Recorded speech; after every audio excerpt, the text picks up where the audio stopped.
कहा, मेरे दादा की घड़ी दरिया में गिरी, 10 साल बाद मिली तो चल रही थी। मुन्नू ने जवाबी तौर पर उससे भी लंबी छोड़ी, तुम घड़ी की बात करते हो? मेरे दादा दरिया में गिरे, 10 साल बाद मिले तो बिल्कुल ठीक थे। चुन्नू ने हैरत से पूछा, तुम्हारे दादा दरिया में क्या करते रहे?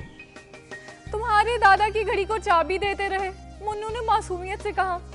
खैर, घड़ी की टिक टिक तो चलती ही रहती है और उसे वक्तन फवक्तन चाबी देने की भी जरूरत होती है।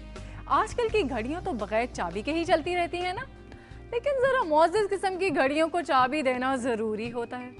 इसी तरह की मौजिज़ घड़ियां सक्खर के घंटा घर में भी हैं, लेकिन अफसोस के उन घड़ियों में वक्त थम गया है। वहां घड़ियों की सांसें किसने रोक ली हैं, ये जानते हैं इस रिपोर्ट से।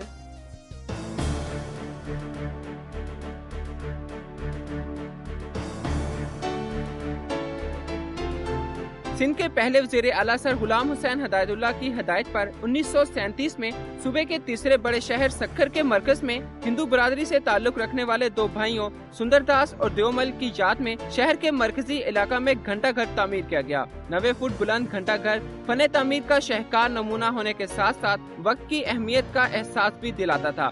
ये घंटा हर घंटे के बाद ये टन टन करता था, एक मखसूस आवाज होती थी, कानों को भी भली लगती थी और लोगों को वक्त भी पता चल जाता था। लेकिन मौजूदा हालात ये हैं कि ये सिर्फ घर ही घर बचा है। घंटा किसी कोई उतार कर ले गया, तो घंटे नहीं है, तो इसलिए इसकी अफादियत बिल्कुल खत्म हो चुकी है। लेकिन चंद वर्ष पहले इस यादगार से घड़ियां भी गायब कर दी गयी। इंतजामिया की अदम तवज्जो से ये यादगार इमारत नशे के आदी अफराद का ठिकाना बन चुकी है और अक्सर सियासी पार्टियों की जानिब से घंटा घर पर बड़ी बड़ी तस्वीर और पार्टी परचम भी अवेजा किए गए हैं, जबकि इसका ज़ाहरी हुस्न बरकरार रखने के लिए इंतजामिया की जानिब से रंगो रोगन तो कराया गया है, लेकिन तारीखी हैसियत बहाल करने के लिए इकदाम नहीं किए गए।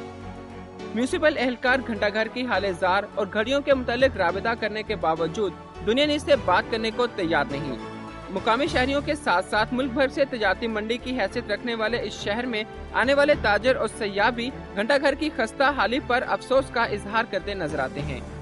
कई बार जो है घंटा घर की ज़ेब व ज़ीनत के लिए म्युनिसिपल कॉरपोरेशन और गुज़िश्ता हुकूमतों ने और मौजूदा हुकूमत और अरबाब इक़्तिदार ने कागज़ों में हज़ारों और लाखों के बिल तो बना दिए, लेकिन घंटा घर की हालत वैसी की वैसी है। सियासी और मुंतखब नुमाइंदों को इस पर तवज्जो देने की ज़रूरत है, क्योंकि ये एक हमारे शहर का बहुत ही तारकी हिस्सा है और शहर के दरमियान मौजूद है। सन 1937 में तामीर करदा तारीखी घंटाघर सक्खर इंतजामिया की अदम तवज्जही के बायस न सिर्फ अपनी असल हैसियत खोता जा रहा है, बल्कि सियासतदानों की जानिब से इस पर तवज्जो देने के बजाय इसे अपनी इश्तिहारी मुहिम के सिलसिले में मरकज बनाया गया है। कैमरामैन मोहम्मद अली सोलंकी के साथ इमदाद बोजदार, दुनिया न्यूज, सक्खर।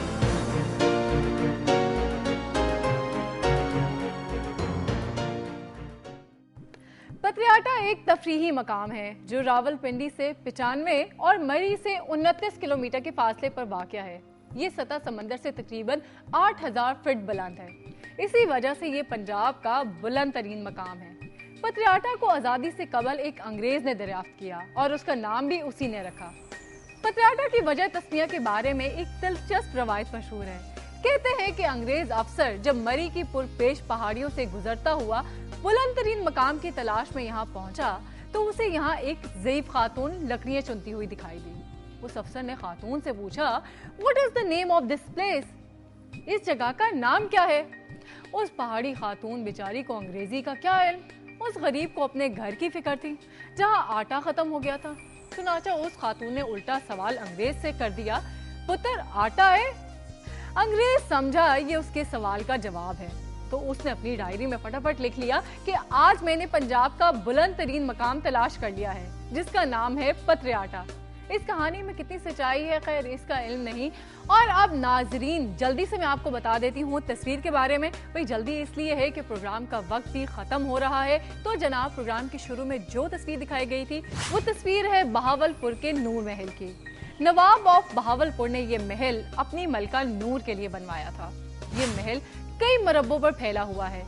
इस महल के लिए नवाब साहब ने इटली और दूसरे मगरबी ममालिक से सामान मंगवाया था।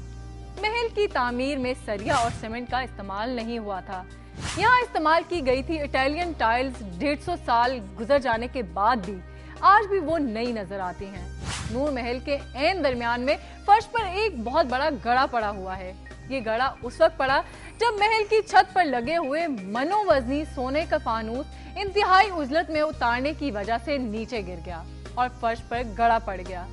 ये महल पाक फौज की तहवील में है। पाक फौज ने महल की बहाली पर कई मिलियन खर्च करके उसे आवाम के लिए खोल दिया है। नूर महल में शीशम की लकड़ी इस्तेमाल की गई है जो आज भी अपनी असली हालत में है।